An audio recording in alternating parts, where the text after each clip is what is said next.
كلنا طبعا متابعين موضوع محمد رمضان وصياح محمد رمضان عن فيلم اسد شال من السينما. بس مش ده اللي مستغربه، من اول لما الفيلم نزل والفيلم ده في حاجه غريبه. الراجل جه يدخل السينما بجلابيه فرفضوه، فالناس كلها لبست جلاليب، ومحمد رمضان طلع ركب الترند وقال لك من مليون جلابيه ولبس. وقلنا ماشي، دعايه الفيلم حلوه، يا رخيصه بس حلوه.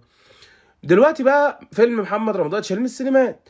الفيسبوك بقى كله، التايم لاين كله، الناس كلها كانت رايحه فيلم محمد رمضان النهارده، وسبحان الله راحت اتشالت. تحس ان هو ايه، عايزين يتشهروا. اصل محمد رمضان اي حد بيعمل اي حاجه عن اسد بقى بيشهرها. يقول لك فيلم اسد اتشال عشان السبع كلاب، بقى الاسد يتشال والسبع كلاب ينزلوا. المهم انا في حاجه بقى ايه لفتت انتباهي بعيد عن ده كله.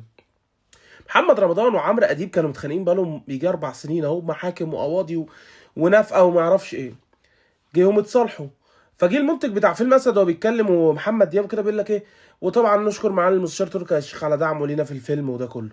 طب هل مستشار تركي آل الشيخ بيشيل فيلم من افلامه عشان فيلم سيفن دوجز مثلا؟ يعني ده والله اللي لفت انتباهي.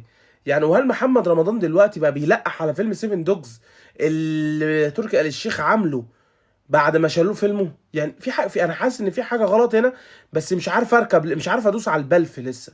بس اللي انا شايفه الصراحه ان في صياح، محمد رمضان بيصيح. انا خايف بكره ينزل يعمل مظاهره، ده مجنون ويعملها. سلام.